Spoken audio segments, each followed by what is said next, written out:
God. Thank you for this food. Thank you for this day. Thank you for us being able to come here today. Thank you for everything you've done. In Yeshua's name I pray. Amen. Oh, man. Very good. Very good. Very good, young man. All right. So before we go anywhere, we have a couple of things we want to do real quick. We want to recognize Mia. Where are you at? Where's Mia? Mia, come up here. Come here, Mia. Mia turned 14 yesterday. All right.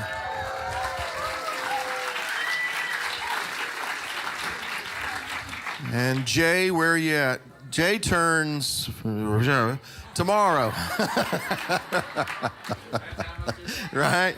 You know what, though? I'm older than... So, yeah. My birthday's next Shabbat. So, and I'll be... So, you know... Yeah, we'll have to have bagels together. So, yeah. So, Jay, I'm not going to make you come up here because you're too tall, but just, we want to recognize his birthday. And Cademan? Cademan. Come here, Cademan. Come on here. I mean, you're really shy, aren't you? How old are you?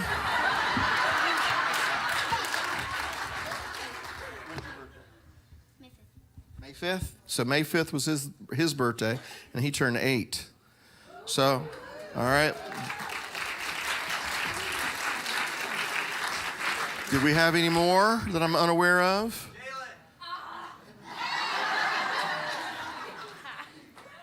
So was your birthday too? In 2 days. In 2 days? And how old are you going to be? 15. How old is Dan going to be? 75. All right.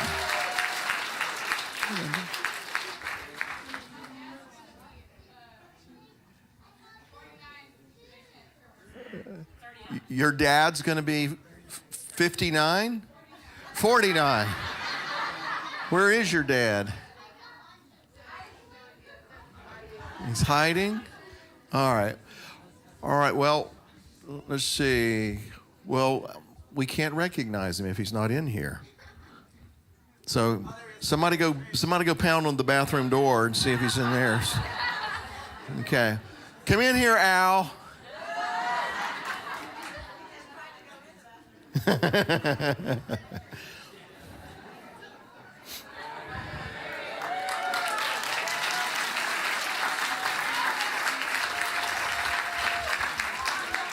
Jay, do you want to join us up here? There's another tall person up here. All right. Let's wish them all happy birthday, okay? Happy birthday to you. Happy birthday to you. Happy birthday. God bless you. Happy birthday to you. Yeah. Happy birthday, everybody. All righty, one more thing before we divide up. All right, Gabby, come up here, hon.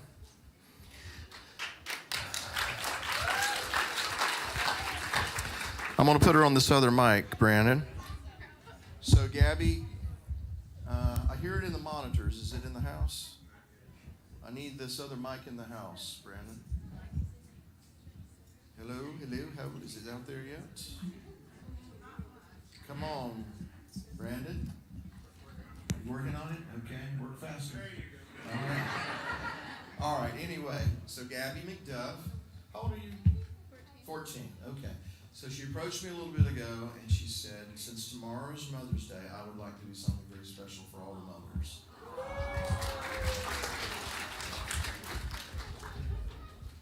You introduce yourself. What's the name of it? Sorry. It's okay.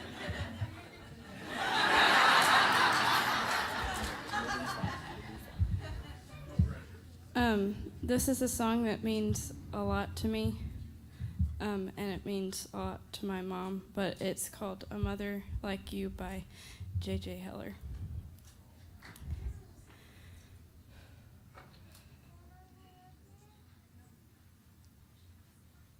gave me a drawer in the kitchen.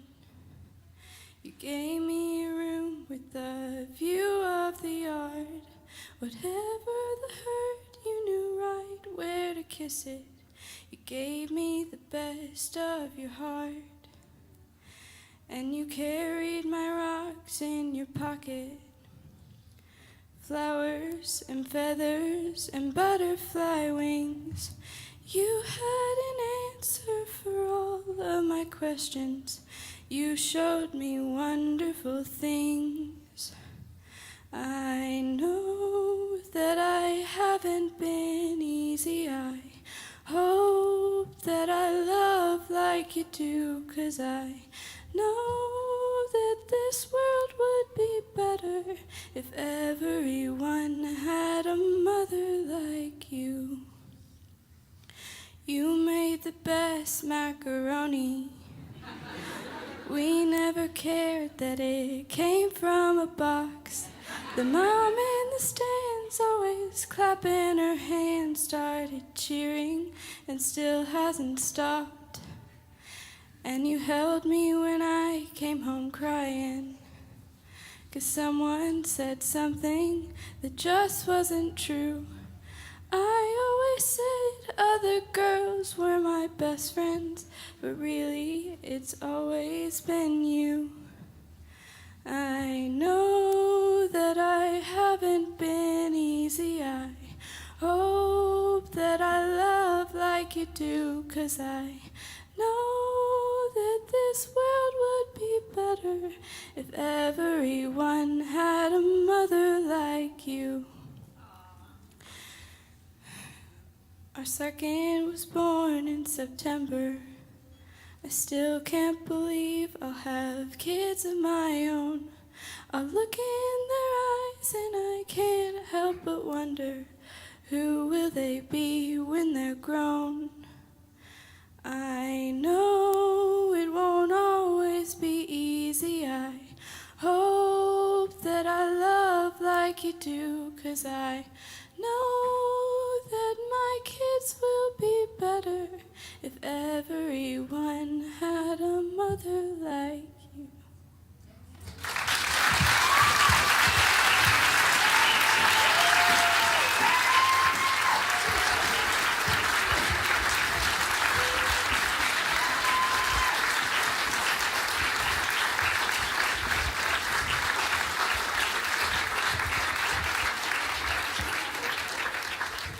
So, Angelica, I just have a question for you real quick. She going to get macaroni and cheese from a box tonight?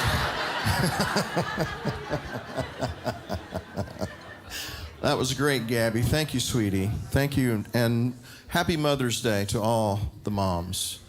As I said earlier, to me, as far as I'm concerned, that's one of the most important, if not the most important job there is on this planet. So thank you to all the moms. Used to, when my dad, I probably shouldn't tell that story.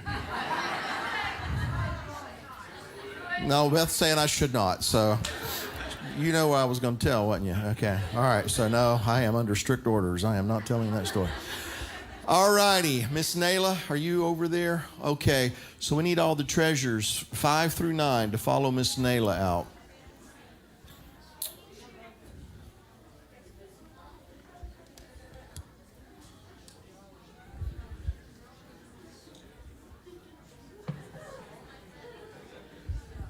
Of course, now what's happening is everybody's posting, I wonder what he was going to say.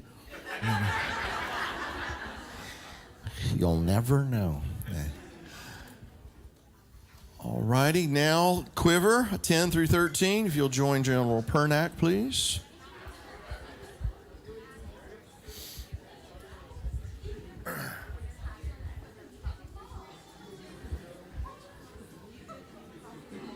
Yes, I do.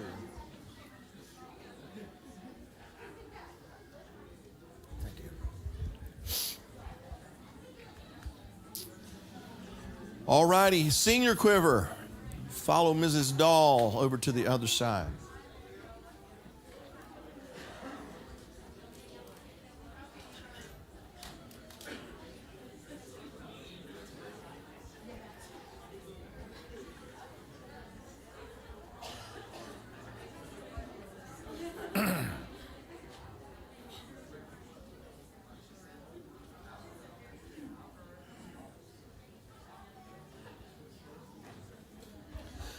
So I'm encouraged. It used to be when we dismissed all the kids, there was like 3 people left. So, so looking around now, it's doing pretty good.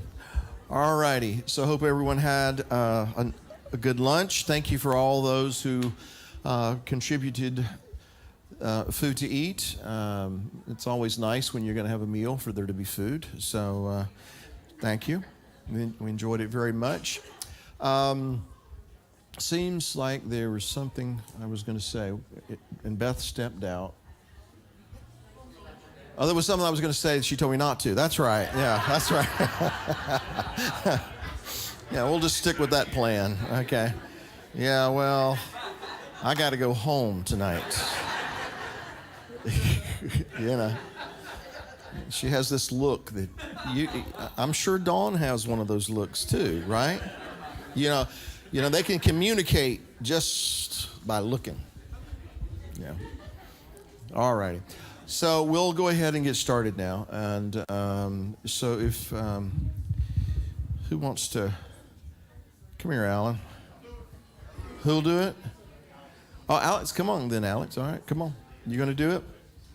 I need somebody to be my mic guy. And so your job, you see who's next, right? Keep me out of trouble, all right? So right here, you're already messing up. You walk right by Kirsten.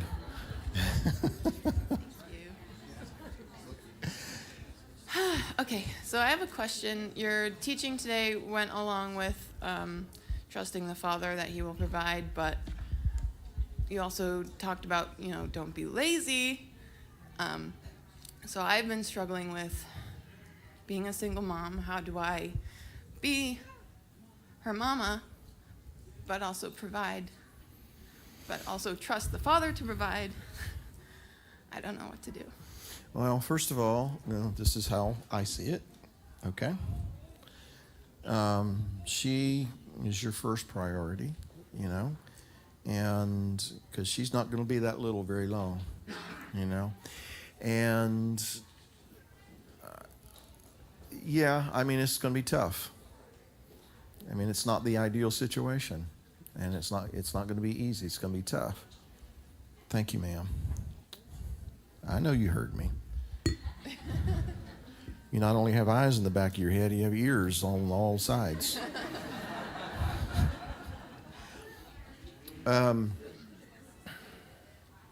But, this is unique maybe to your situation. But you have the blessing and the benefit of being surrounded by people who love you and care about you and your baby, and who are not going to let you fall through the cracks. So you need to do what you can do.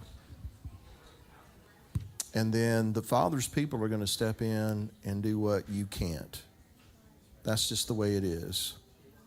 So we need to, as a body, we need to be sensitive to those that the Father brings, here and amongst us, and to understand that, people have struggles, they have unique situations, and, nobody thinks of you as being lazy. Nobody thinks of you as just kind of sloughing off, and you don't need to invite those kinds of thoughts into your own mind and heart. You've got a little girl right there that she is your main duty, all right? And so, like I said, there are people around here that love you and love your family. It's going to make sure that all those other things just kind of fall into place. All right? So don't worry about that. Okay?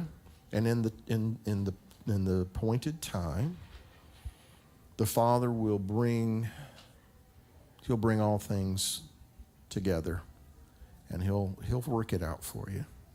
You're just going through a season right now. Am I getting too personal here? Okay. All right. Did I answer your question? Okay.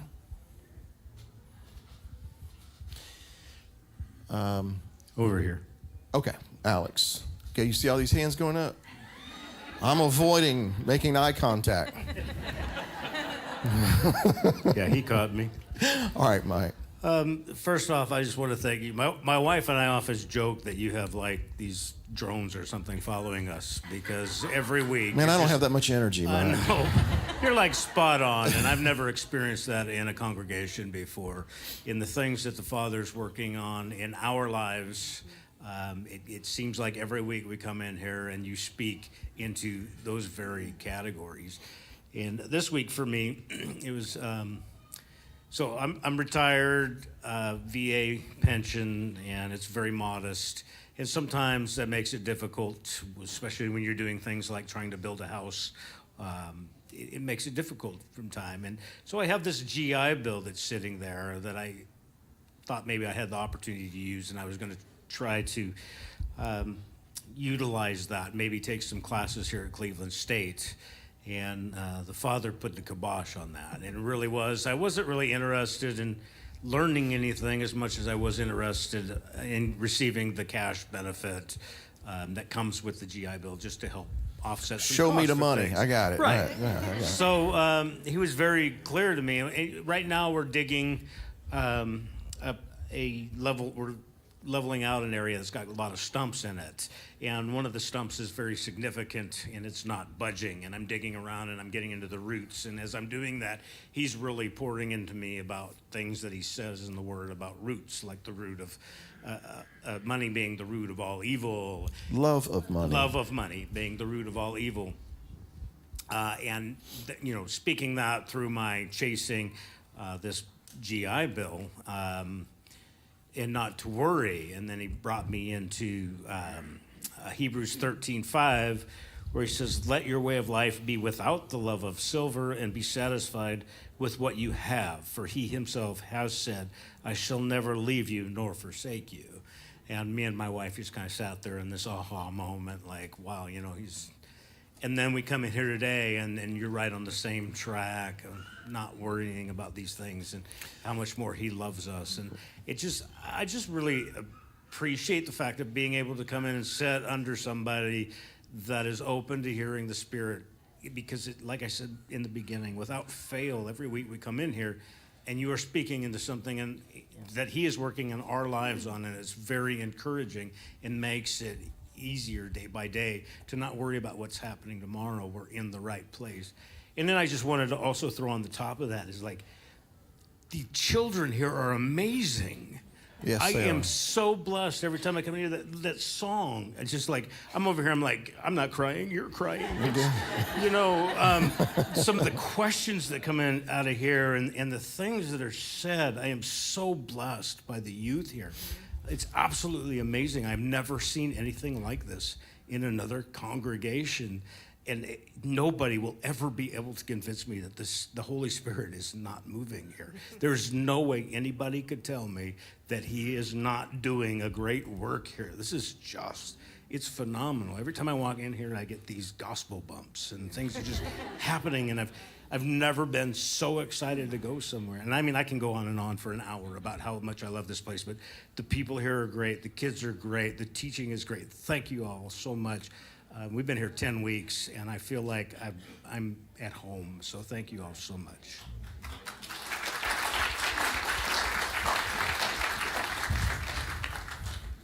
Thank you, Mike.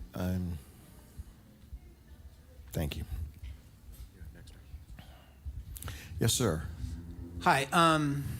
What's your name? My name's Steven. Steven, This is where are my you wife, from? Denise. Denise? Where Just moved here Thursday from Ohio.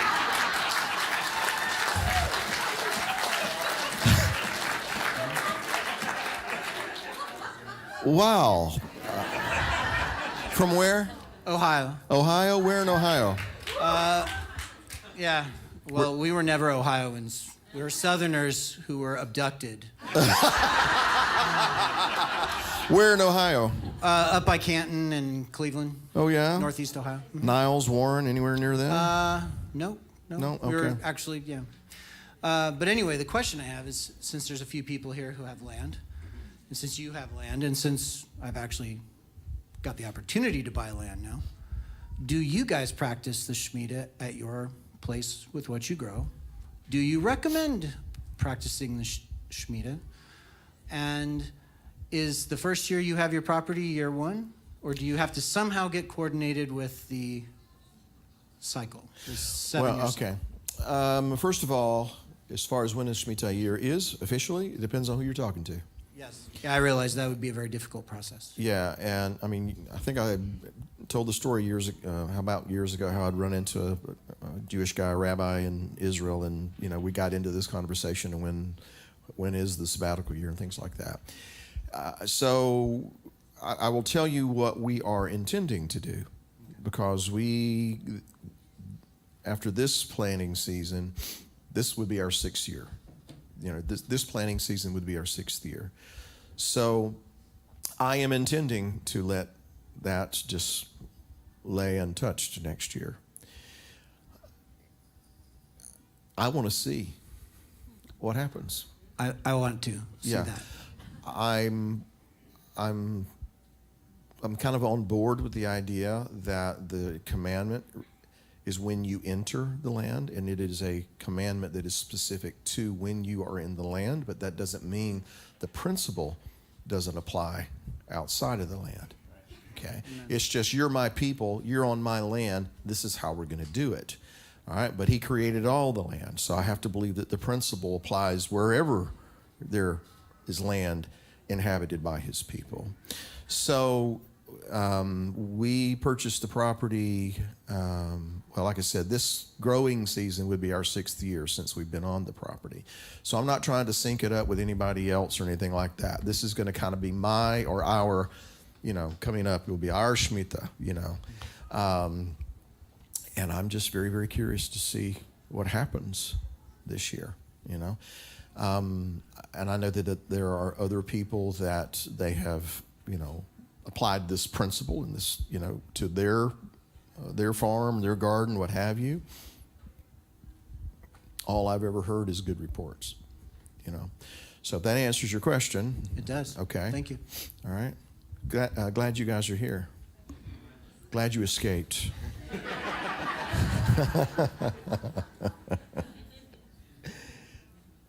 right. Hello. Hello. Hello. Kirsten, I know how you feel. As a single mom myself,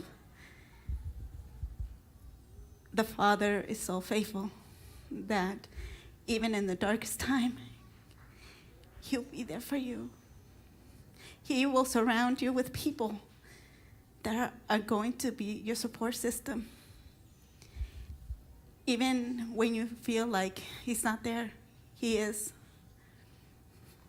So don't doubt Him. As long as you're faithful to Him, He'll protect you. You'll be there. Okay? I'm not crying, you're crying. No, cut that out. Yes, ma'am. I was listening to a teaching, I was listening to it this morning, and the pastor was making a parallel with how Shavuot and the Jubilee year, there's a parallel in that, that you are to count, the 49 Sabbaths and, the 50th year, and talking about how Yeshua is our Jubilee. And then you've talked about how this month that we're in is a month of healing. And I just found that very interesting that there's still 50, there's that 50th year, and then we're counting to the 50 for Shavuot. Mm-hmm. I don't know if you've ever... Yeah, I mean, I've anytime you see those common things, you would assume that there's some kind of thematic connection there. I mean, the first thing that comes to mind is liberty. I mean, there's the idea in Judaism, which I don't think it's exclusive to Judaism, but the idea in Judaism is that Passover, without Shavuot is pointless, because liberty without law leads to lawlessness, So that's why Shavuot is considered a Nazaret. It's kind of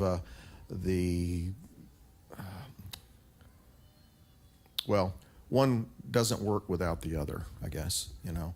And so this Atzeret, it's a solemn time, but this is kind of where you're headed for. And this is why he brought you out of Egypt. This is why he brought you through the sea. This is why he gave you water. This is why he gave you manna, so you could come to the mountain, because now you're going to be, and this, again, this is Judaism's point of view, this is where the nation's really born. You know, not so much when they came out of Egypt, but when they came to Mount Sinai. And so that's where the nation was formed, because he said, you know, I'm presenting my covenant to you. Do you accept? We will do, and we will hear, and we will do. So then when you consider, you know, the idea of liberty being part of that, you know, then obviously the logical conclusion is connect that to Yovel, to the Jubilee, the 50th year. So yeah, I see that connection. You know, I mean, he may have gone into some other different areas with it, but, you know, I see the theme is connected, which, by the way, this is a sidebar here, but just has always been of interest to me, is that there's 50 stars on our flag. But there are people who are pushing to make it 51. Interesting. Was that all? Yeah. Okay. Alex, you're doing a good job. I may let you do this again. I'll hand it to Essie. Who? Oh, Essie, okay. So I wanted to ask if you think that the Dust Bowl that happened in America could be because, you know, if it might have been the Lord's way of large scale showing what happens when you don't follow his commandments. I absolutely do. I mean, you think about what else was going on in the days of the Dust Bowl. Now, I guess everybody knows what she's talking about, right? You know, back in the late 20s, early 30s, you know, the breadbasket of America was basically, you know, just kind of overturned. You know, it had these huge dust storms and people were having to leave their farms, just kind of walk out. But, you know, you think about it in conjunction with what happened in October of 1929. You know, the stock market crashed, people jumping out of windows. You know, the economy just went belly up almost overnight because people were chasing money. And they had a love of money. And then there were other, you know, economic issues. There were other, you know, natural phenomena.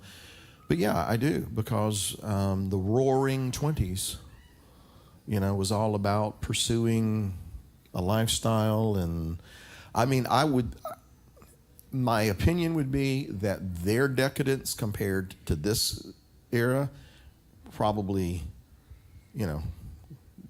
doesn't compare. But for that time, it was a pretty decadent time, you know, as far as generally speaking. But yeah, I do. I think it was probably the Father's way of saying, I don't like what y'all are doing as a nation, you know. Unfortunately, there were, you know, people who really had nothing to do with all that stuff going on regarding the Roaring 20s, but it unfortunately rains on the just and the unjust, right? And there were people who suffered greatly because of it. And I know, by the way, from I think it was the Tuesday, was it Black Tuesday, is that what it was? In October of 29, when the stock market crashed, that date on the Hebrew calendar to the date that Adolf Hitler became dictator of Germany to the day was 42 months. So, yeah, that'll kind of make you think. And so, you know, everything's going well, everything crashes, and not just in the United States, but across the world. You know, the Weimar Republic, that's how I'm going to pronounce it. It's probably should be pronounced somehow else, but it collapsed, you know. And in Germany, the currency of the day, it was more valuable as fuel for a fire than it was to purchase something. And it was directly related to what happened in the United States in October of 1929. And then that is what set the stage for a guy with great oratorical skills to come on the scene and said, I can fix this. And people just, you know, let it happen. So anyway, I probably gave you more information than what you were looking for. But yeah, I do think that. Now, let me ask you a question. What does that got to do with what we were talking about? Because I'm trying to make the connection. So you were talking about how we're supposed to let the land rest every 7 years. And Okay. Yeah, so I was thinking, because I know that the Dust Bowl happened because all the nutrients in the soil was like stripped away. So the dirt dried out and became dust, and it was unfarmable because they overworked the land so much. Okay, all right. I see. I was trying to make the connection. Thank you for making it for me. Candace, Hi. There's something different about you today. Trying to put my finger on it. Well, let me tell you about it. Okay. All right. My hair has been thinning so much that you can see my scalp. So I guess I'm Well, I got going that bald. problem too, Candace. Yeah, but it's okay for a guy to be bald, but not for a woman. I would beg to differ. Okay. Speaking for myself, Candace. So now, I mean, somebody like Nate's a good-looking guy. He can shave his head. He looks good. Somebody like me, nah. well, anyway, I have a wiggy story for you. You have a what? A wiggy story. This is Witty. a wig. Oh, witty. Wiggy. Okay. Wiggy. With a G. Wiggy. Well, that's what I thought you said. You thought right. Well, I proceed, Candace. when I realized my hair was just coming out in clumps, I decided to purchase a wig online, and I got the wig, and I didn't like it, and I said, I don't really want to buy another wig unless I can try it on. And so I was out riding around in my power chair here in Cleveland, and I was praying and just singing songs to God and everything, just worshiping God. And I felt led to go down Central. And so back this way, down Central. And I approached the street, and on the end of the street on Central were two men dressed in suits, and I started to turn around and go back. But something prompted me to keep moving forward, and so I kept moving forward and looking at the shops like I like to do. And lo and behold, there's a wig store here in Cleveland. So I go into the store, and the man, his name is Joey, very nice man. If y'all need a wig, go to the wig store in Cleveland. So, Write that down for me, please. this man, he's funny like you, and he's a real nice guy, and I believe he's a Christian. And so I went in the store, and I said, I'm just really looking. I said, I'm going to have to budget for a wig. I said, so I went in there, and he tried on one. It was long hair, and just didn't look good on me. I didn't like it. And then he picked out this one. And so he helped me get it on. And this lady named Marquita came into the store, and she had the exact same wig on. So is this like a woman can't wear the same dress that another woman No, has? no. Okay. But it was a different color. She had darker hair. And so I said, are you wearing a wig? She said, yeah. I said, well, it looks really good. She said, well, yours looks really good too, And she come up and she started fussing with the wig to try to make it to where I would feel more comfortable with it. And so I decided I wanted this wig, and so I asked the guy, could I put it on layaway? And so he said, yeah. I said, well, he said, how much you want to put on it? I said, I'll put about a fifth on it. And so I said, how much is that? And he said, $36. I think that was more than a fifth, but that was okay. I had enough to do that. And so this lady, Marquita, she paid for the rest of the wig. It's a $182 wig, and she paid for the rest of my wig.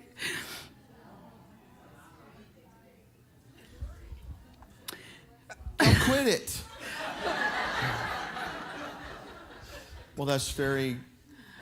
That's It was a encouraging miracle. testimony. Yeah, that was God. That was all God, and I was like just really praising God. And this past week, I was going through stuff. I was helping this lady, and she really wasn't appreciative. She was very critical, and she had us believing she was going to have knee surgery, and she's going to get both knees done. She's like 85 years old. And so this other lady and I went up there, and I really pushed my body really hard because she's a hoarder. So she has stuff everywhere, and I almost tripped on her stuff helping her. And so I told her I couldn't help you if you don't let me clear this out. And she just did some kind of mean stuff too. And I was like really angry. And then Brother Clifford. He was mean? No. His message on forgiveness was so right on, because I had prayed and before I came to church, and I said, God, I know that I have to forgive her. I says, and I want to forgive her. Please help me. And so when Clifford taught on Wednesday night, it really ministered to my heart, and it opened it up to forgive. And so I still needed to forgive her more, because that was really, I really put myself out there. And so when this happened on Friday afternoon, it's like God was smiling down on me. He appreciated what I did, even if she didn't appreciate it. And he repaid me back. So you didn't lose anything? No, and I just wanted to share that with everybody. This is a wig, everybody. Well, it looks very becoming on you. Thank you.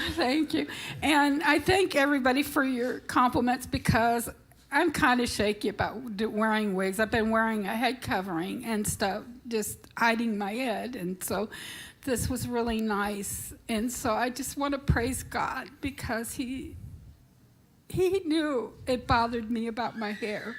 Well. And he just repaid me in his way. That woman wasn't being very nice. And I was able to forgive her completely through it. So... Well, that's an encouraging testimony. Thank you, Candace.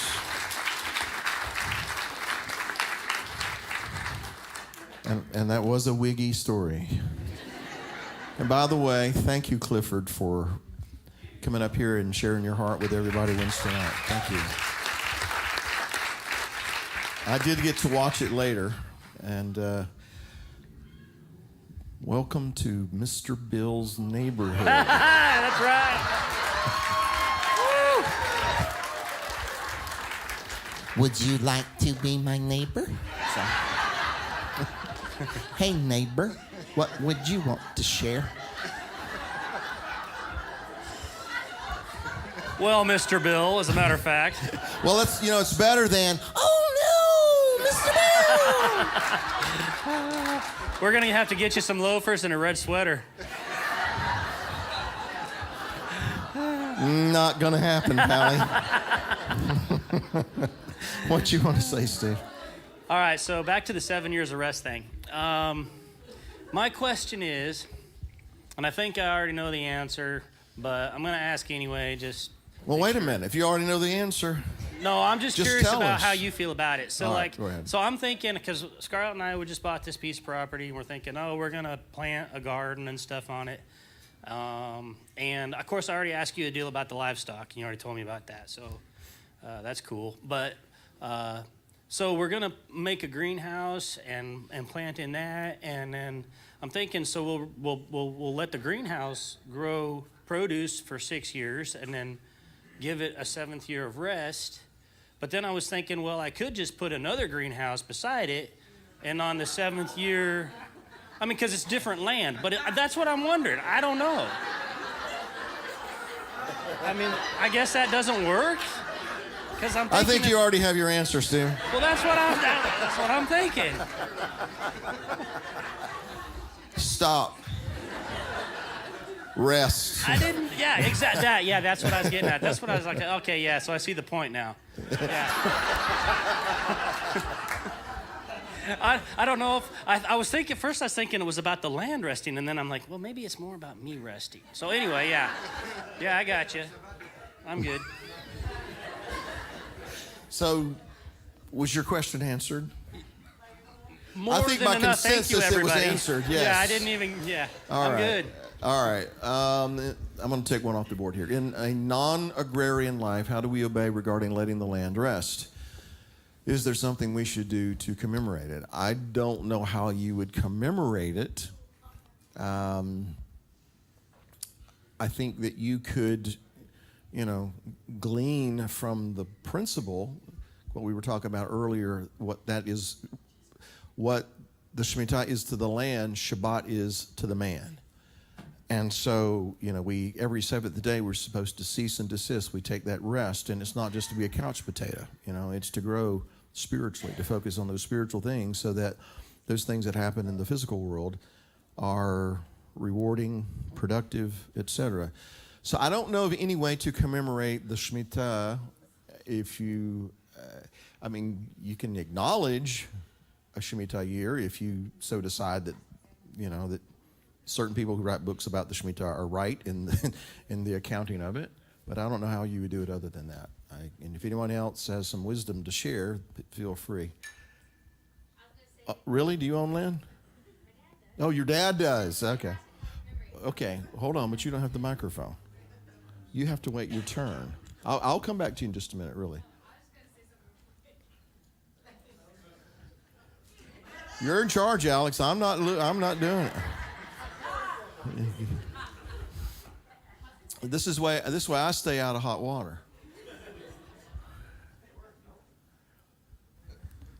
Yeah, you talked about if you're not a farmer, you can't leave your land to rest. But I think the concept also is to save up, to where you're using today's money to pay for next year's stuff versus borrowing and going the other direction. So that's what the whole thing was. Is in the 6th year there would be enough produce to last into the 9th year. So you're putting money away. You're living on less than what you make. You're not running behind. And that was, I think, the same concept that Joseph used when he saved up for 7 years of famine. Well, I hadn't thought about it that way, but yeah, you would make sense that what you would have invested, in that 7th year, you don't, Yeah, I get that. And a person that in that situation, they would be in a better position to help someone else that may be in need at the same time too. You don't necessarily need to go buy 3 refrigerators to keep all your food in. You could keep doing what you're doing, and you would have a surplus to do something more with. Yep. Well, connect that to the fact that when you let the land rest, whatever grows of its own accord, the beasts of the field are coming up and partaking of that. In fact, you can come and just pick. You can't take it and store it up. But if, a piece of lettuce is growing out of the ground, you wanted some lettuce, you could pick it up and eat it. You just can't harvest and store up.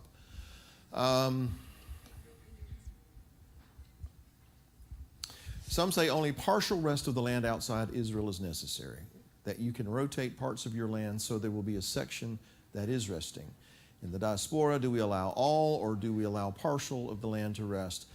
That is a decision you have to make for yourself. I, again, feel that the commandment, specifically addresses when you are in the land of Israel because that's his land. But I also, as I said, believe that the principle can apply outside of the land of Israel. So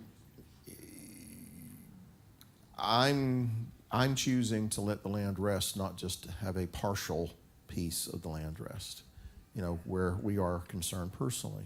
But I'm not going to tell you what you shouldn't do. That's something you have to kind of figure out, and you talk to the Father about what he wants you to do. And if you want to do the latter and you feel that your conscience is at ease about that, then, that's between you and the Father. But, I personally, like I said, we don't use all of our property to grow. We use a very, very, very, very small amount of our property to grow. We couldn't live, we wouldn't survive on what I grow in a garden. But nonetheless, I'm wanting to learn how we could become self-sustaining, so to speak, on what we can do in the land. And I think that's one of the reasons, I'm speaking for our household, I feel like that's one of the reasons that he's let us live on this land, to learn how to do these kinds of things and to put these principles and these concepts into practice. And, I'm just kind of putting it out there and see what you do, So the part of land that we have designated to grow things, I'm going to let rest next growing season. And I'm going to let all of it that we use for growing rest next growing season. There's things that are going to grow of their own accord. There's no prohibition where I'm supposed to go out and keep that from happening. And those things will grow of their own accord. But where we put our garden, I'm going to let it completely go untouched next growing season. Anyway, who's next? Okay, so what was your comment? So I was just going to real quickly say, if you want to commemorate the land, you can just buy a little plant and take care of it for 6 years and then just leave it on the 7th. There's some people who do that every spring. All right, who's next?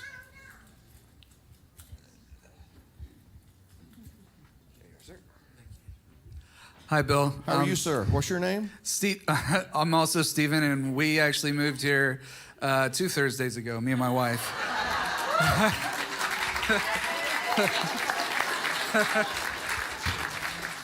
Surprise! No, where are you guys from? College Station, Texas, and she's actually originally from Mexico. Okay, what's your wife's name? Orlet. Orlette.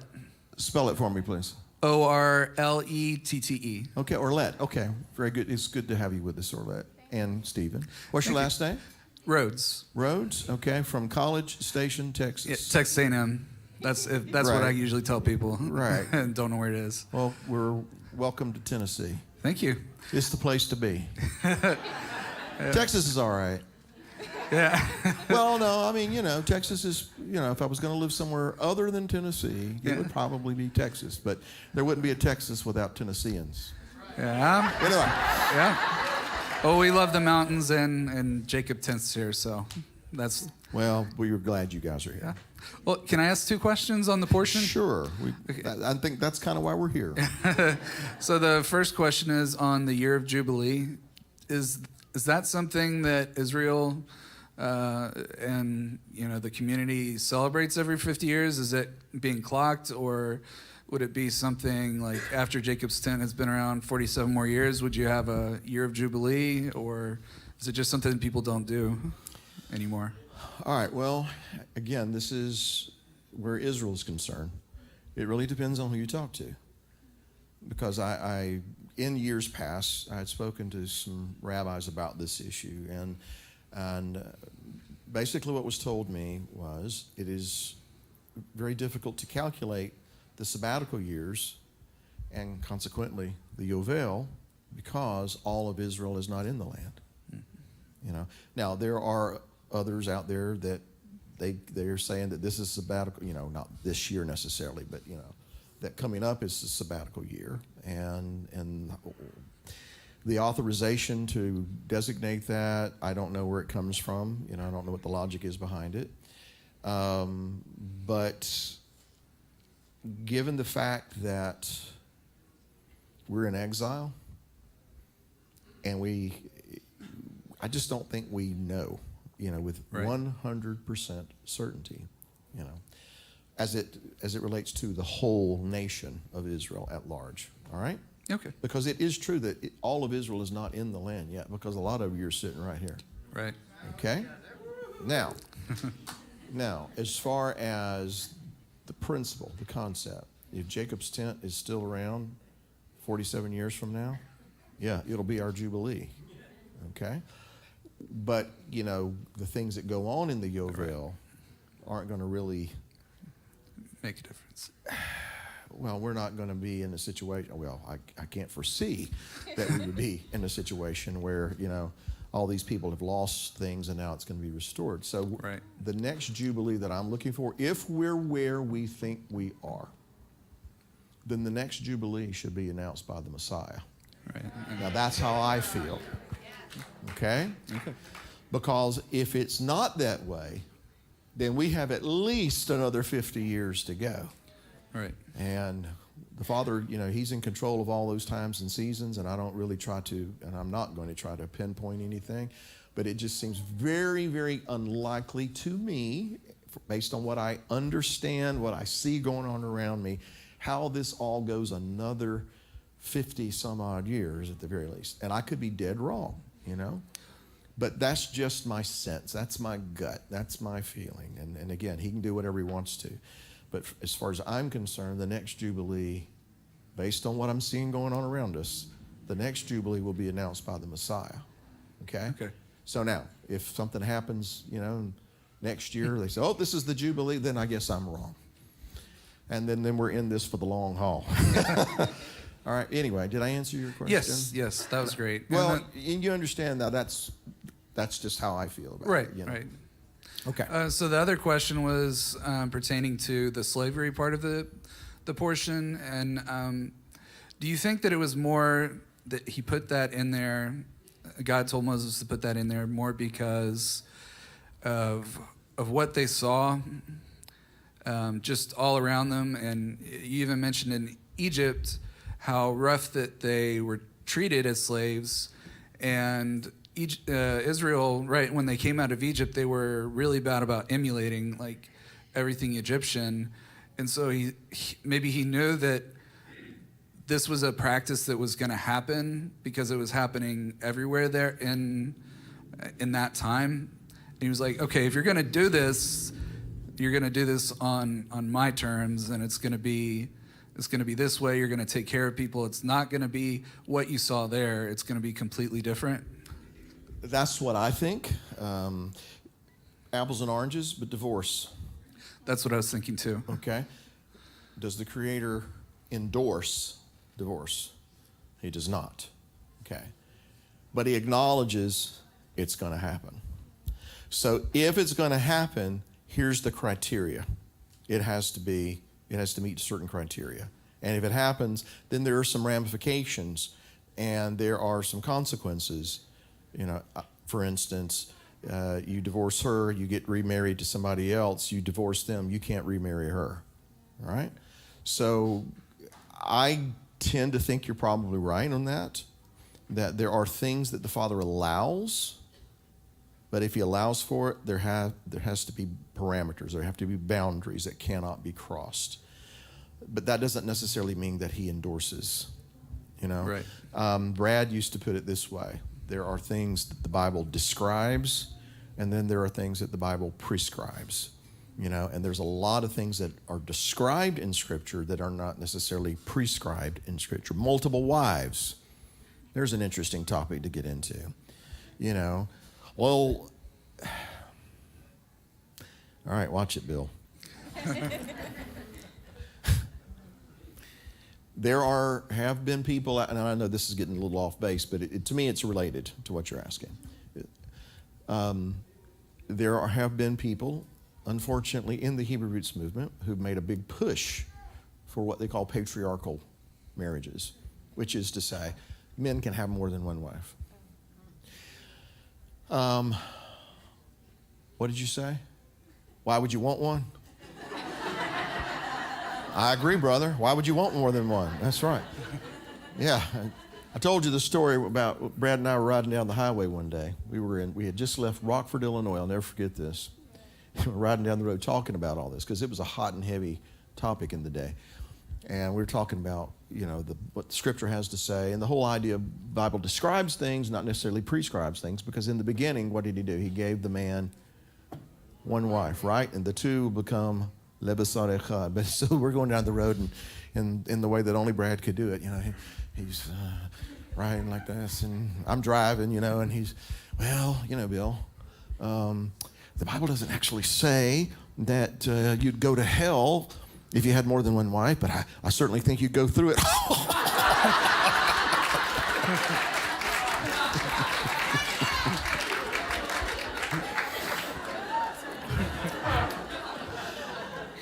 So I think there are things in the Scripture, like you said, that he realizes that there are going to be these things that they're culturally, they're surrounded by all these kinds of things. And it's, we live in the world, we're going to be affected to some degree by the world. But if you're going to do this, I'll allow it, so to speak, but you're not going to mistreat people. You're not going to do it the way they do it. You're not going to abuse them. You're not going to degrade them. You're not going to disrespect them because they're my servants. They're my people, So that's how I feel about it. And I know that there are people who probably vehemently disagree with that, but that's I'm kind of on the same page with that. Okay, thank you. All right. Thank you, sir. In the 7th year, do you also leave your flower gardens untended? No pulling weeds, cutting back tulips, etc. Well, this is kind of getting into the weeds as far as I'm concerned. I'm going to leave that, with all due respect, I'm going to leave that to you and the Father to work out as to what he wants you to do with your tulips.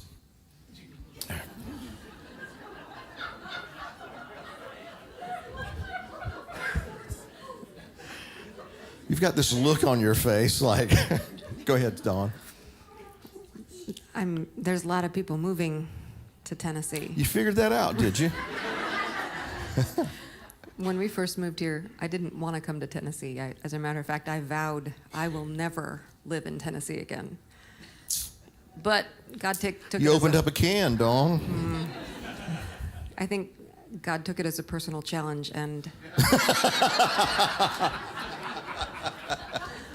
I love it now, and I tend to see things differently now. Look, I make the jokes around here.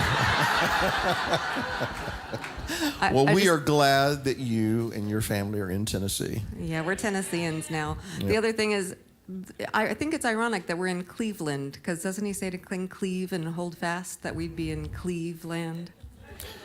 There are people who make a big point of that. I think it's cool.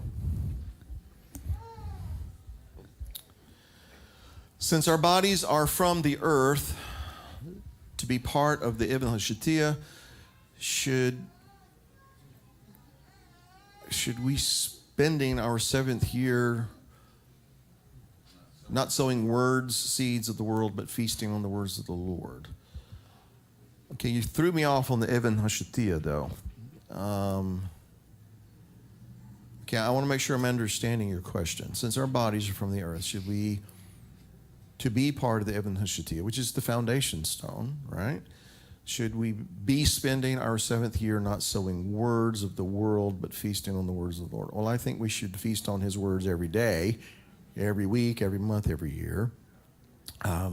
We live in this world. It's going to be very difficult not to be or come in contact with the words that are going on in this world. But I'm not absolutely certain I'm following the intent of the question, but I'll just say that I have already started, and have been for some time, fasting from the news. Because for me, the words that were coming through the news were just continually, it wasn't conducive to life. It wasn't conducive to peace. It wasn't conducive to keeping focused where I need to keep focused. So it's probably been close to a year now, maybe even more than a year, that I began to fast from the news. I got rid of social media accounts. I got rid of, I just quit watching television. I quit listening to the radio. And it's not that I'm trying to stick my head in the sand. I mean, I'm still aware of things that are going on. It's just I'm not going to consume all of that information and news, all that. I'm not going to eat that, because what you eat, that's what you're going to pass, and I'm so tempted to say something right there, but I won't, because my wife has given me that she's communicating with me right now. So if that's kind of where you're going with that, then I think it would be a good idea for us to do that every day, to do it, to wean ourselves off of the evil reports that are just continually bombarding our eyes and ears and mind and heart and soul, and just, I'm done with it. I realize there's things going on. And again, I'm not trying to stick my head in the sand and pretend it's not there. I know it's there. I see the evidence of it every time I go outside. But I'm not going to consume that. And I will tell you, for me, as someone who grew up in a very politically involved, active household, and in a household where it was drilled into me, you've got to be involved, you've got to do this, you've got to be aware, you've got to be informed, and just all my life. And then, just to be a news hound. I will tell you, for me, I have had peace in the midst of all this chaos because I'm not consuming all of the evil reports all the time. So take that for what it's worth. Who's next? Well, I was going to make my comment after Dawn did, but that's fine. We'll get back to. We live in Georgia, and I'd like to make a plea for anybody that's looking for a place. We're just 3 miles south of Chattanooga. There's a lot of nice areas in North Georgia. We've actually lived there 2.5 years, and we've been in Georgia 23.5 years. So y'all come to Georgia, too. Georgia. Has the Shemitah year been happening since the beginning of time, or was it given to Moshe and the children of Israel in the wilderness? That's a good question. I don't know the answer to that one. I'm not aware of anything in the scripture that, at least I don't have anything that comes to mind right now where it's obvious that it was happening before then. That's a good question. I don't know the answer. Who's next? I am. You have? Yes, ma'am. I have 2 questions. One pertains to my own land, and It pertains to what? my own property. Okay. And the second one pertains to our new property. Okay.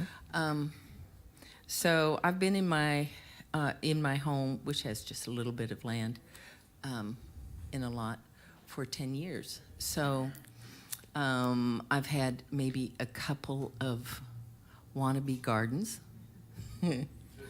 A couple of want-to-be gardens? Want-to-be all right, gardens, okay. I got you. Yeah. So I'm just thinking, do I just give it a year now, or make a real try, that sort of thing? At what point do you begin counting if you didn't count before? I don't know. I don't know what to tell you on that one. That one's just something, like I said, you just have to work it out with the Father, and Okay. He'll tell you what He wants you to do. All right. We're in a situation that starting out, we knew about this. Right. So I knew how I was going to approach it from the very beginning. But all right, if I were in your shoes, I will tell you what I would consider, and I'm not saying this is the answer. It's just something I would consider. I would, part of the idea behind the Shemitah is the 6th year, He's going to give you enough to carry you through. Now, you're not dependent on your garden to exist, right? No, I am not. Okay. Thank God. All right. So, I hear you. When did you have a garden last? It was. I had one last year. I'm sorry, what? I'll show you the picture of the one great big cabbage. And when was this? Well, actually, it. Last year? No, well, it actually.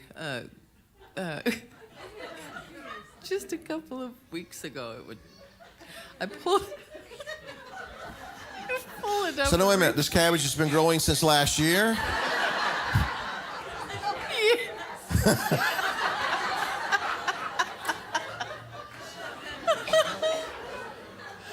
You know what? This is one for the rabbis. I'm sorry. I can't help you out here.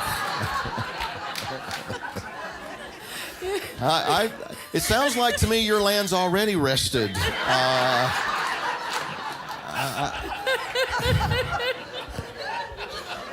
It sounds like you kind of forgot about it, you know? Oh, it was just, I really went through a lot of trouble to work. You know what? I have the answer, Jane. Wait till next year. I think you're right. You've already answered also about the flowers. I had the same question. And Well, do you eat your tulips? No. Good to know. But there Do are you have a big one of those? Or? There are plenty of dandelions, though. You have plenty of dandelions. Okay, well, those grow of their own accord, so we're good. So I don't, the flowers. I mean, to me, it seems like unless I'm going to eat my flowers, and I'm not, it seems like that might fall under a different category. But of course, there are people who eat flowers. Yeah. I went to a restaurant one time, fancy restaurant with her, and my salad was a flower. I'm like, what the heck is this? I'm not going to eat that. And then before they brought the meal, it was a fancy, fancy restaurant. Before they brought the meal, I'm a South Georgia boy, all right? They brought me a bowl of sherbet, but I'm thinking, why are you bringing me ice cream right now? It's a palate cleanser. What?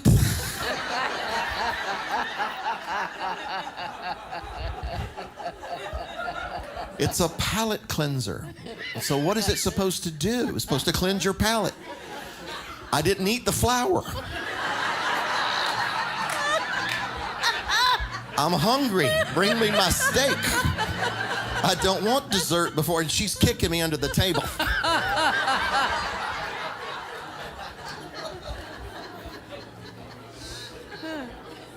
Anyway. Okay, the second question.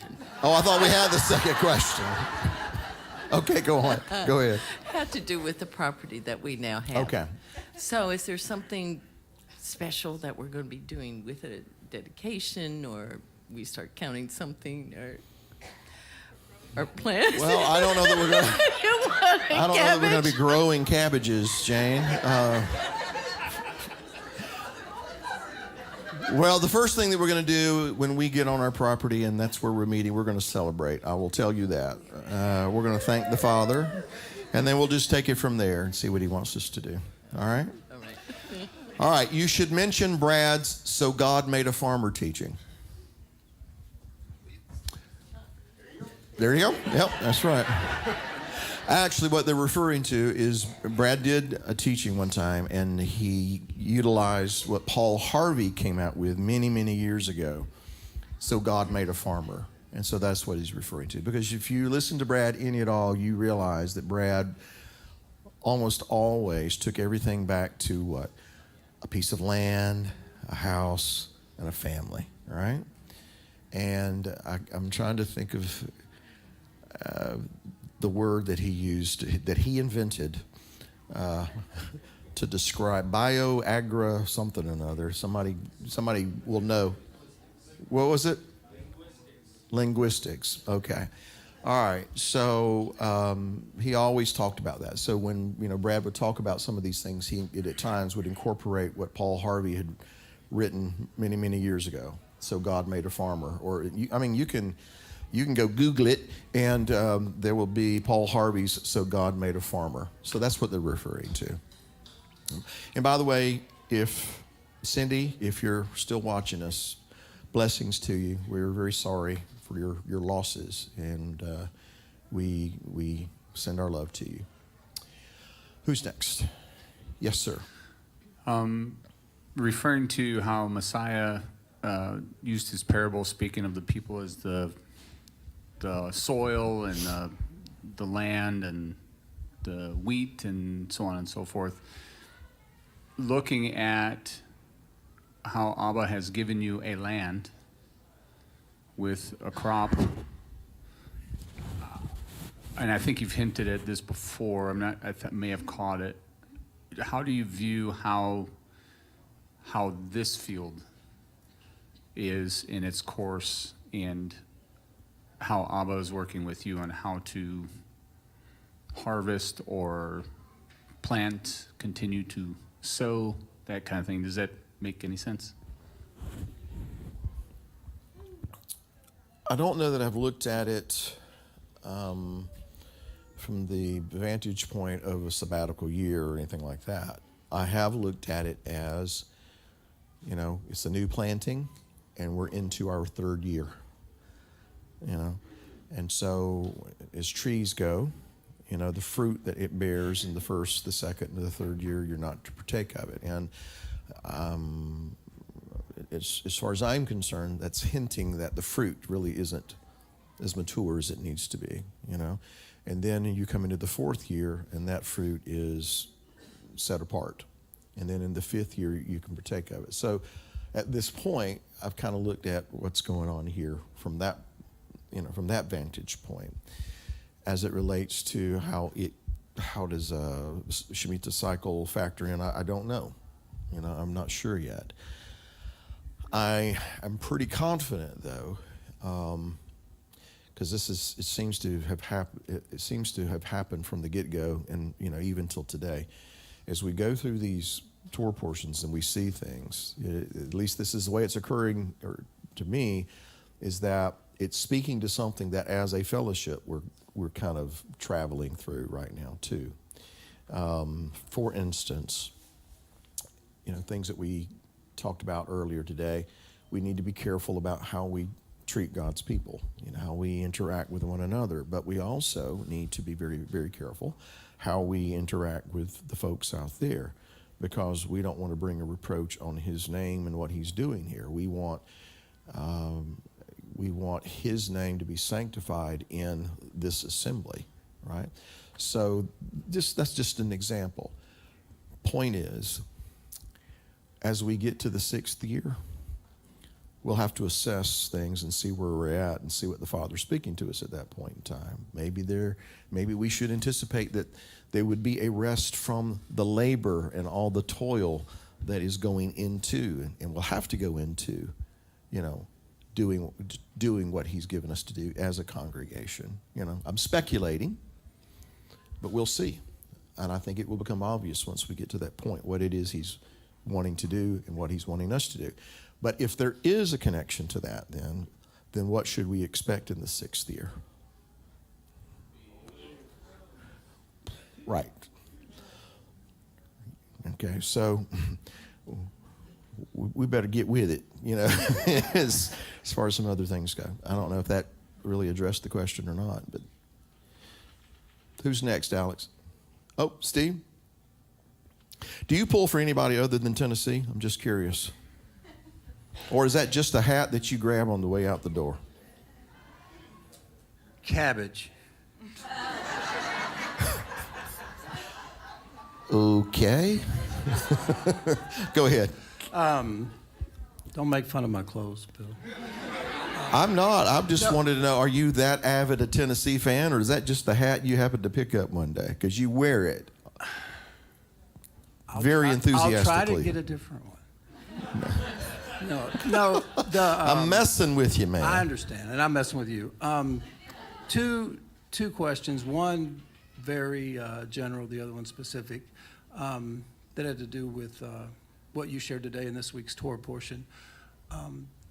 From the translation I was reading from this week, two words that stuck out were all and casual. And it was in the if-thens. Can you be a bit more specific as far as where you're talking about? If you will keep all my statutes, okay, then I will bless the rain, the land, your offspring, the whole kit and caboodle. But on the cursing side, it was, if you are casual with me, then all the curses, the whole kit and caboodle, 7 times, 7 times, 7 times. As the body of Messiah,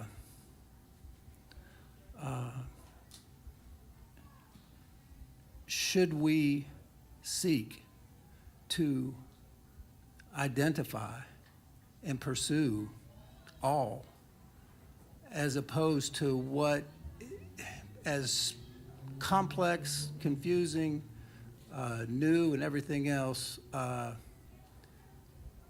it's easy to have a casual approach to it. And the reason I ask this is, you know, where Paul said in Romans that if it were possible, he'd be cursed from Messiah if his kinsmen could come to know what he came to know, which was Yeshua. I had a Jewish friend that was not a believer, and he knew I was a believer. And the more we got to know one another, he's like, I don't get it. You believe in this Yeshua guy, and you keep more Torah than I do. And it's not like I keep, 630 or however many would have, I could keep.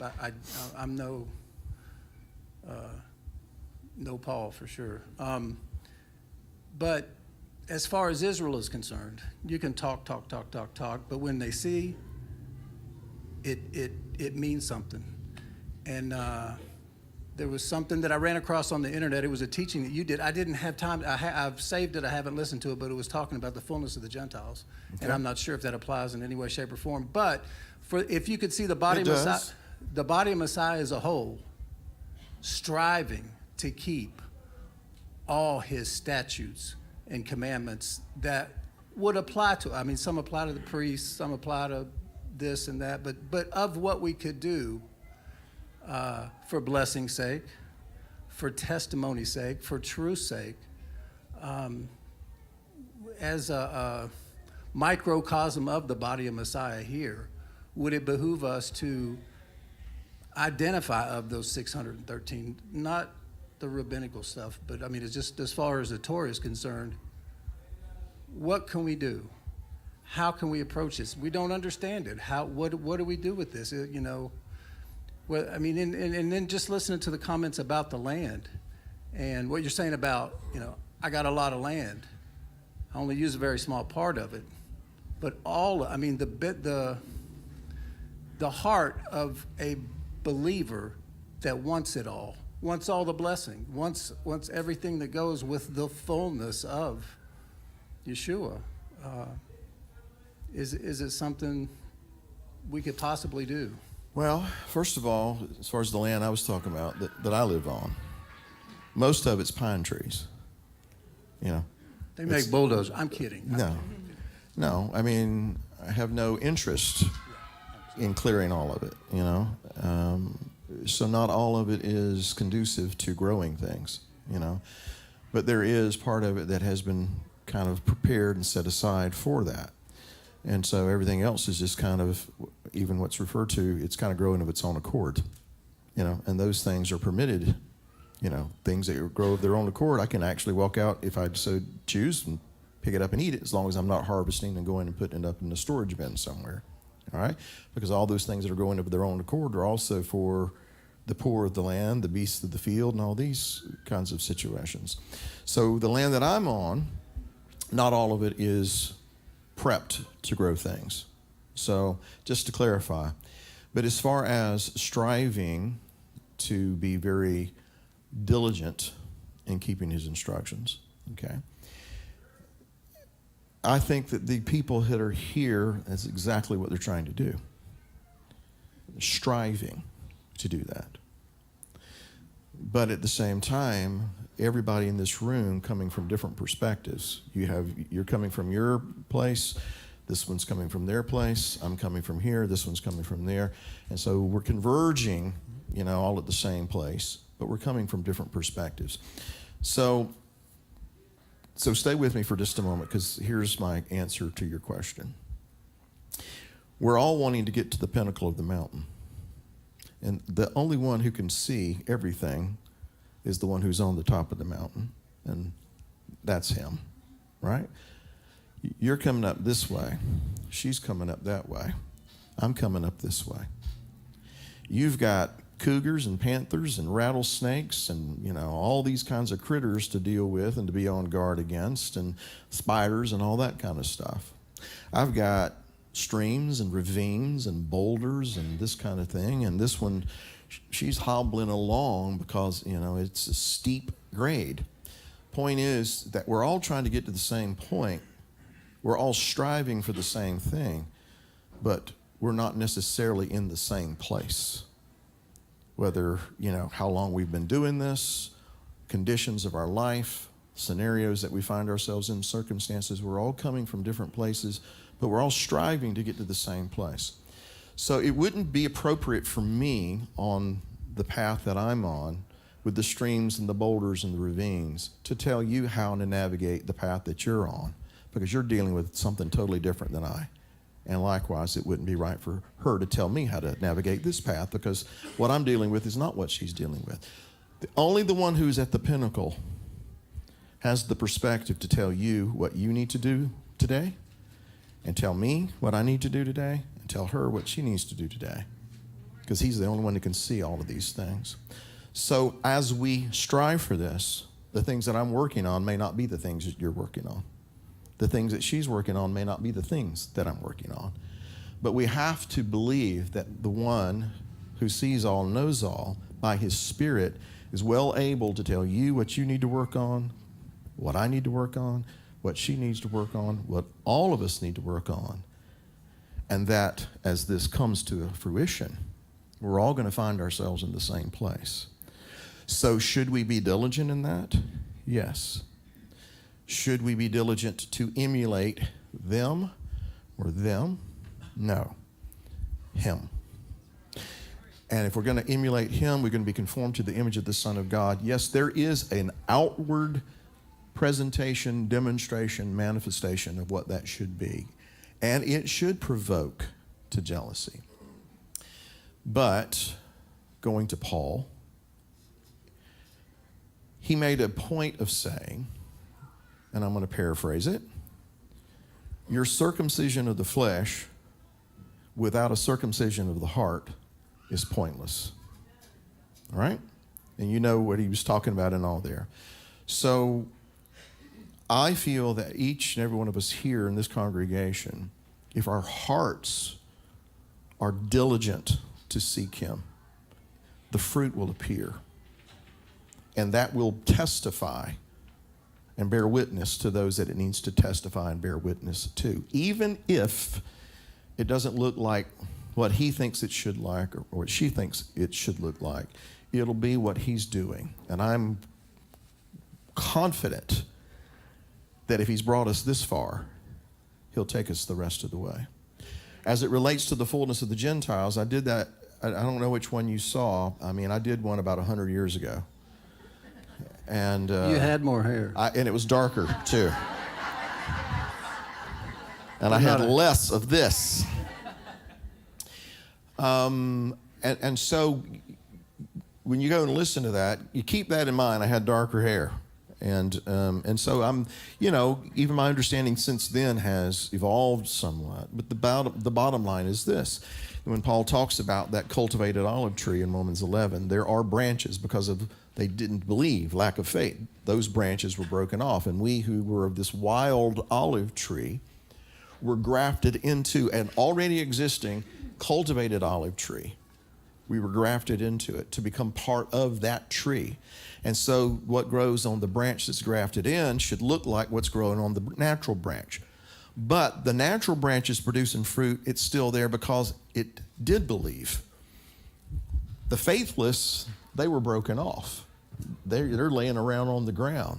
So the natural branch and the grafted branch is supposed to produce the same fruit, the olive. Why? Because they both come from the same seed. They come from the same source. So the idea about the fullness of the Gentiles is, if Paul, I don't want to get too long-winded here, but, Paul's a very smart, very intelligent man. I think we all will agree with that, right? And we all agree that Paul was not a New Testament scholar. Right? Paul trained at the feet of Gamaliel. He knew the Torah. He knew the prophets. He knew the Ketuvim. He knew these things. He knew the traditions, too.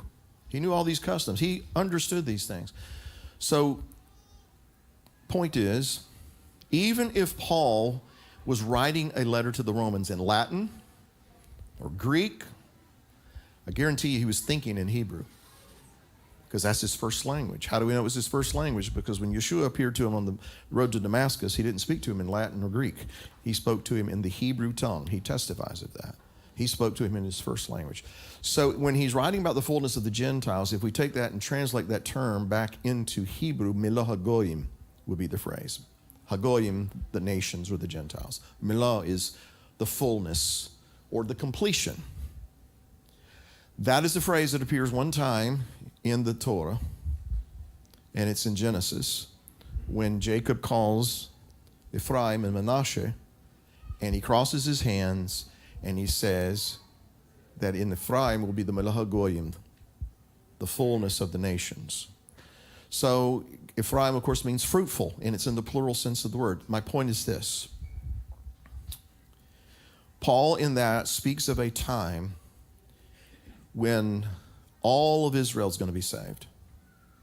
Up until that point, he says blindness in part, partial blindness has happened to Israel until the fullness of the Gentiles. If we have been grafted into that tree, contrary to nature, he says, then we're part of that tree.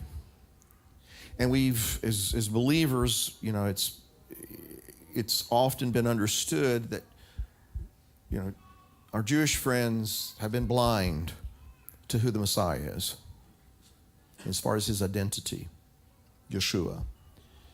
But it's a partial blindness, Paul says. So that means there's things they have seen that they have not been blind to.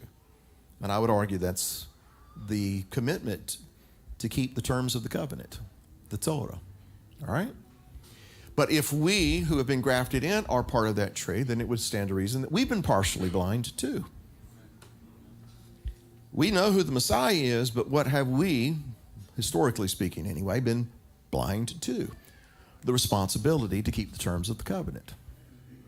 So what happens then when we get completed?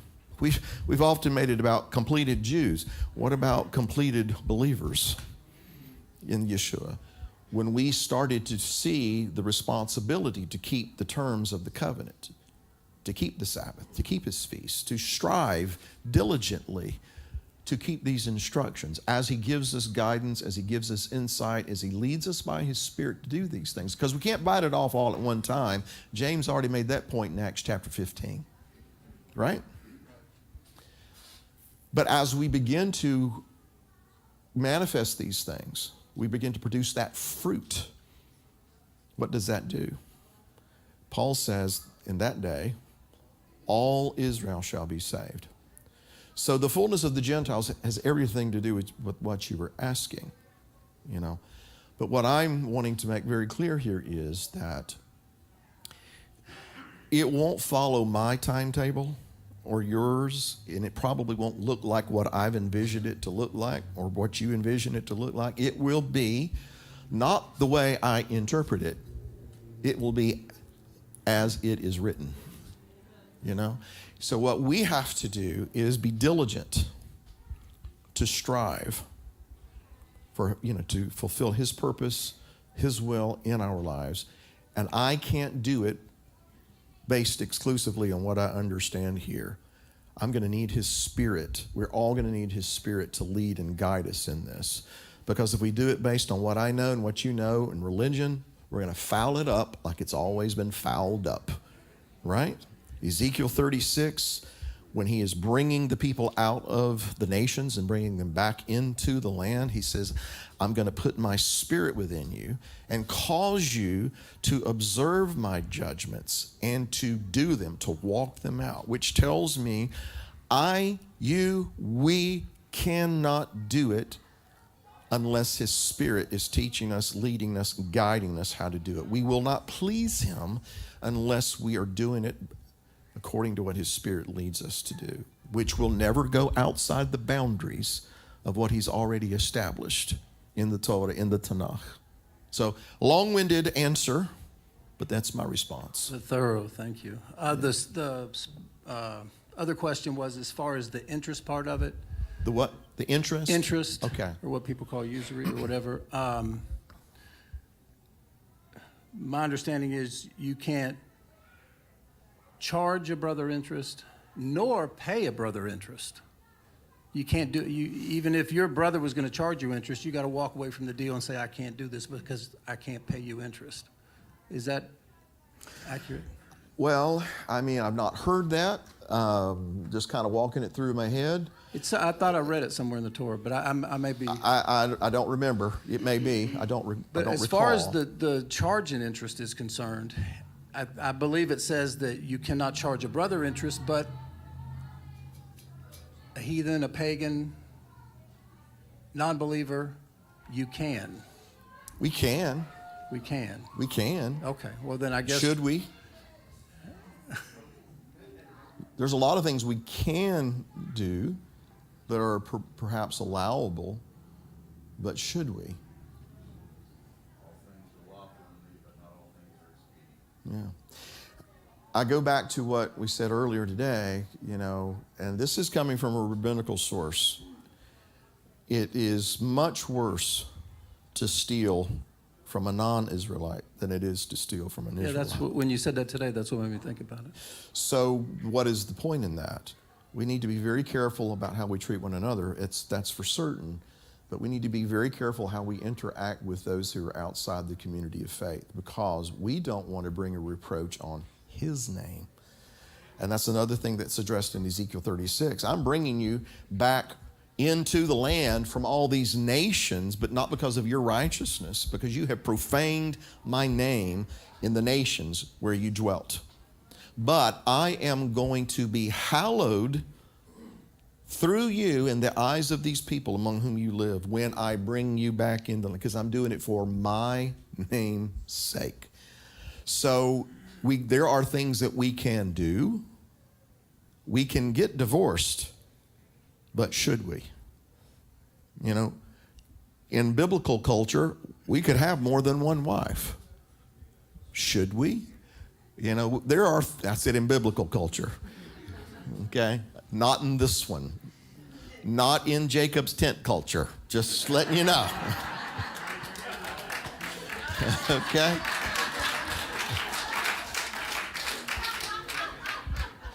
Nope. Anyhow, you understand what I'm trying to say? There are things that we can do, but should we? And it boils down to, as far as I'm concerned, do unto others as you'd like them to do unto you, right? Right? The only other thing that comes to my mind, and it may be a whole separate subject, is where he said, don't judge, you'll be judged. By measure for measure. Measure for measure. But then he turns right around and says, don't give what's holy to dogs. True. And don't cast pearls before swine. But I wouldn't say that charging a non-brother interest is equivalent to throwing pearls down before him. I think, that's perhaps two different things. Okay. But anyway, I'm going to go to the board here because I can handle this one pretty quickly. Do you think that keeping the Lord's statutes would be the solution to climate change? No, in all seriousness, I think being obedient to the Father and his will and his commands has everything to do with what is going on in the earth and in the climate. Because in Genesis chapter, not fluorocarbons, not Al Gore stuff, okay? Not emissions and all that kind of stuff. Obedience or disobedience. Because in Genesis chapter 6, verse 10 and 11, the earth was corrupt because mankind had corrupted his way upon the earth. So we're formed from the dust of the earth. And so the seed of the word is supposed to go into this dust and do what? Produce fruit. Some 30, some 60, some 100-fold. All right? So when we are walking in obedience and we produce good fruit, then what does he tell Israel? When you're walking according to my instructions, and I'm paraphrasing, when you're doing what you're supposed to be doing, the land will produce its fruit. You'll get the rains when you're supposed to get the rain. But if you walk contrary to me, or casually, that is a proper term to use, when you walk contrary to me, then I'll shut up the heavens, the land won't produce. So the earth The creation responds to our obedience or our disobedience, which is why it says, if my people, not those people, if my people, which are called by my name, will seek my face, they'll turn away from their sins, then what? I'll hear from heaven, I'll forgive their sin, and heal their land. So my point is, the question, climate change, that means different things to different people, but I do believe that our obedience or disobedience has a direct impact on the creation. It has a direct effect on the land, on the environment, everything. All right? There was something else that came to mind just a moment ago, and it took off. Oh, just something that, I was talking to somebody just the other day, and we were reading that in 2 Chronicles, and have you ever read the verse before when it says, if my people, if a plague come upon the land?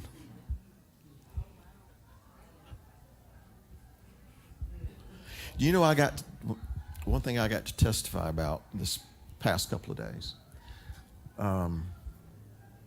Met some pastors and different staff members of different congregations and churches from different, Chicago and Washington, D.C., and several other places that were at this little meeting I was at. And so many of them, they were coming back and saying, we're just about ready to open back up.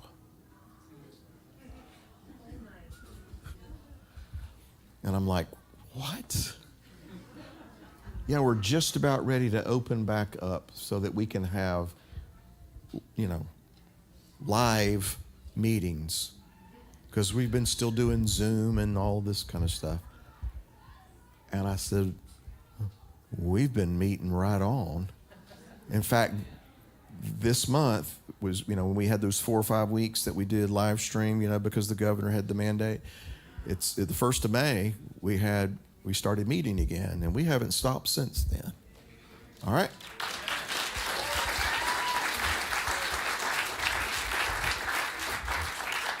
So I got to testify that we don't have room to social distance.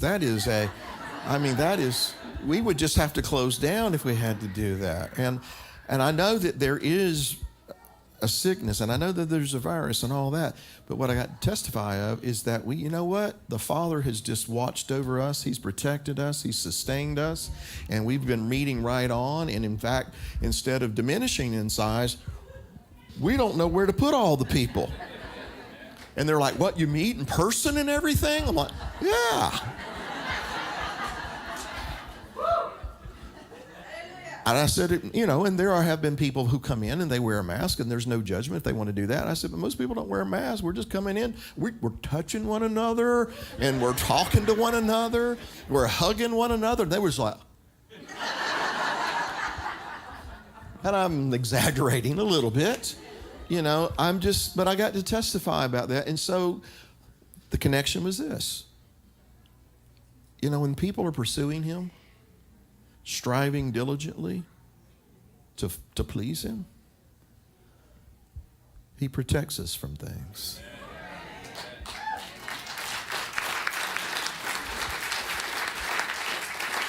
And I know that we've had a few folks that have gotten sick. We're convinced that we got a dose of it the December before everybody else even knew what it was. Okay? So I get that. I understand that. We still have to overcome. We have to persevere. I get all of that. But what I'm saying is that he has caused us to overcome and persevere. He has empowered and equipped us to overcome, to persevere. And I believe it's because there's a people that he's gathering here who want to diligently seek his face and pursue his will. And he's honoring that. So I got to testify about that. So I just wanted to tag that on. Who's got the microphone? I've lost what were we doing? Okay. Yes, ma'am. When I was reading our Torah portion, there was a part when they completed the 6 years. Peppermint. the 49th year, that they blew a trumpet. Mm-hmm. And I know that at that time that was to announce to the people that the Jubilee was about to happen in the 50th year. But like for us, do you see that blowing of the trumpet is something significant? Because when I read that, it just felt very significant. We blow trumpets every morning because it's significant. You know, the sounding of the trumpet, you know, and I don't want to do another mini teaching here, but, you know, the sound of the shofar, the sound of the trumpet, you know, it's this, the word sound is actually literally the word voice. And so it's the voice of the trumpet. There's a, you know, it's supposed to say something to us. And so in the year, on Yom Kippur, when they would sound the trumpet, you know, in the year of Yovel, and Yovel again means horn, okay? It was to proclaim liberty throughout the land for all of the inhabitants of the land. And so that voice of the trumpet in that particular instance is proclaiming, it's announcing, it's declaring liberty for all of God's people. All right? I won't be dogmatic about certain parts of what I'm about to say, but it is something I'm pretty much have landed on theologically. You know, when Yeshua talks about that he's going to return, you know, with the sound of a trumpet or the shofar, and he's going to gather the nations before him. Now, personally, I think that is some future Yom Kippur, a Day of Atonement. But when is the trumpet for the Yovel sounded? It's on Yom Kippur in the 50th year. So as he gathers the nations before him, and I'm kind of fusing a lot of verses into a couple of sentences here, but as he's gathering the nations before him, and he's, you know, the sound of the trumpet, and he's gathering his people before him, he's gathering the nations before him, what will it mean for his people? It will mean release. It will mean restoration. So that's why I believe the next Jubilee will be announced by the Messiah. That's Bill's conviction on the matter. So to answer your question, yes, there's great importance in that. And so we kind of, not necessarily in the context of Yovel or the Jubilee, but we practice that every Shabbat. You know, we blow the trumpets, we blow the shofar. You know, Tuesday night we'll have Rosh Chodesh, and we'll not only blow the shofars, we'll blow the silver trumpets, because we're following the pattern.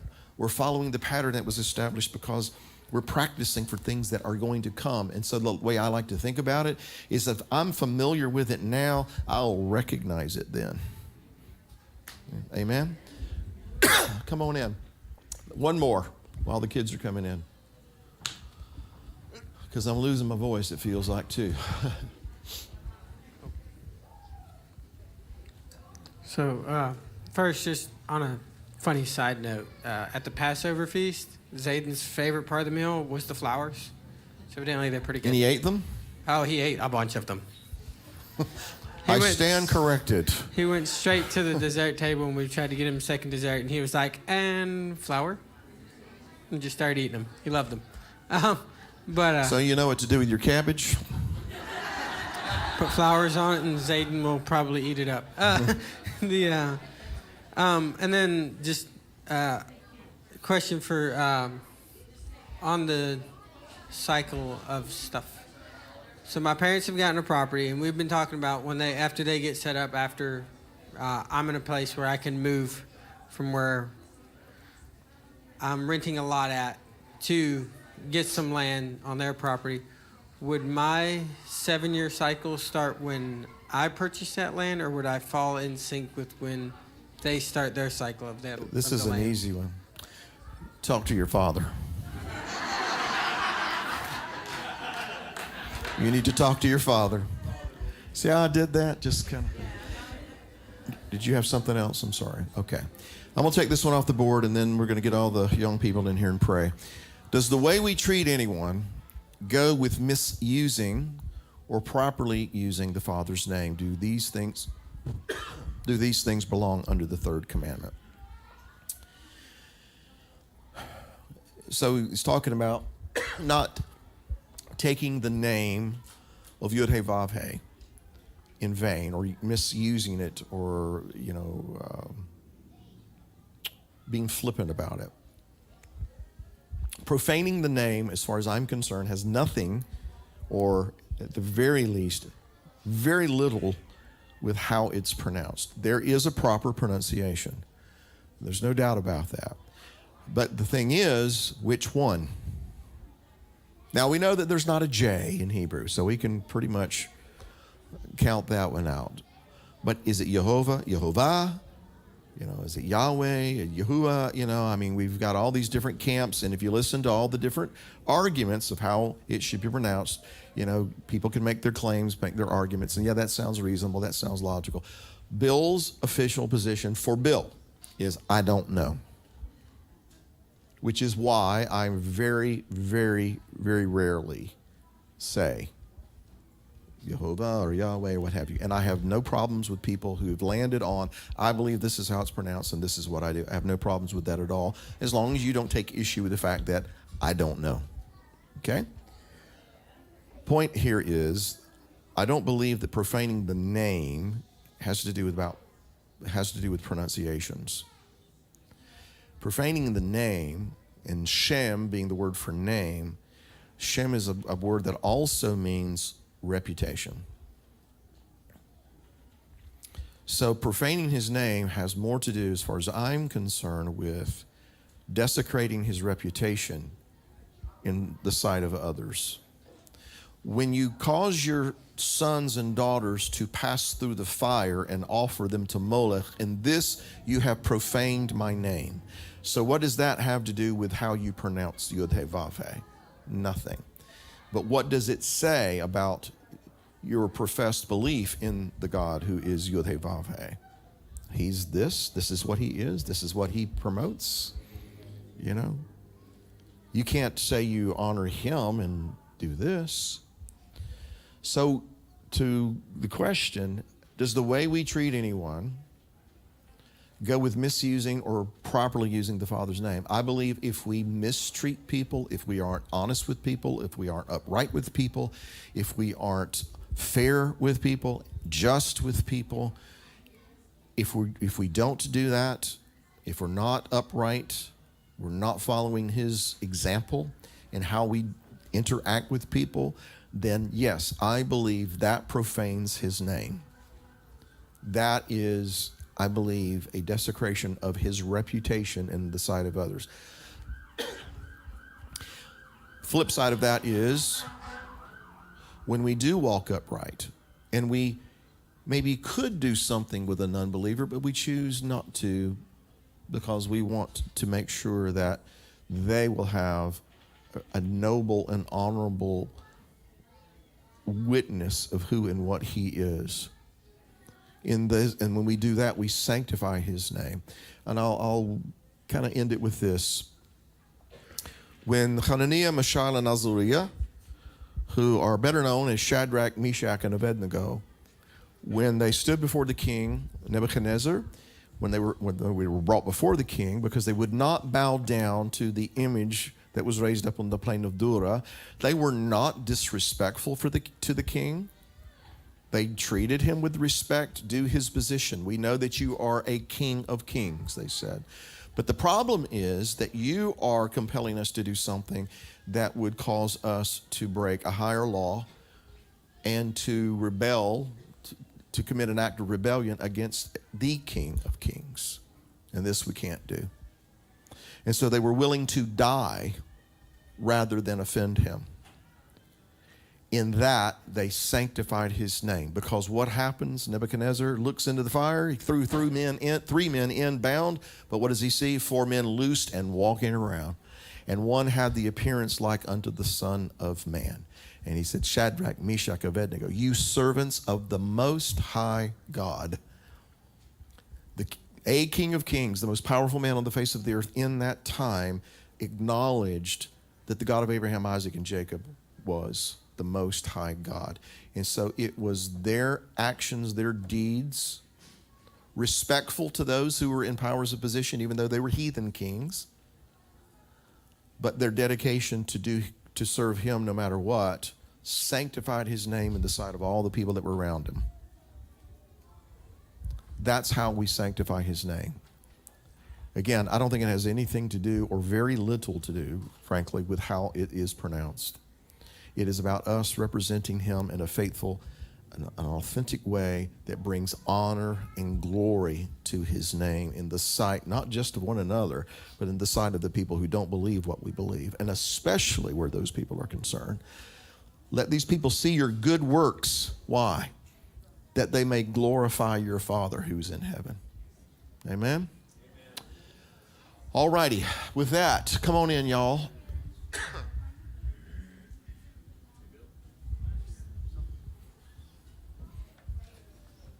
Where's the microphone, by the way? Can you give that to Patrick? Can y'all come on in? Come on in, guys. So I wanted to share a little testimony. Besides being a vet, we're farmers too. And somewhere along the way, I didn't even really keep track of when we started down this walk, but it was somewhere around 2005. We always look at how old our kids were when we had our last Christmas tree. And but it was around 2005, and up until today, I never really thought about the timing of it. But in 2011, there was something amazing that took place on our farm, and today I realized that was the 6th year. That year when we cut hay, we filled our barns, and I'm probably gonna get a little bit emotional about it because it's such a blessing. But we cut hay and filled our barns, and we had 150 rolls of hay that we had to stack outside because there wasn't enough room. And that year we planted corn, and my wife cut corn off the cob for 3 days until she couldn't feel her hands anymore. And we marked those bags 2011, and that's why I remember that year. And we, fast forward 7 years from 2011, in 2018, the same thing happened again on our farm. And we were still eating corn from 2011 in 2018. So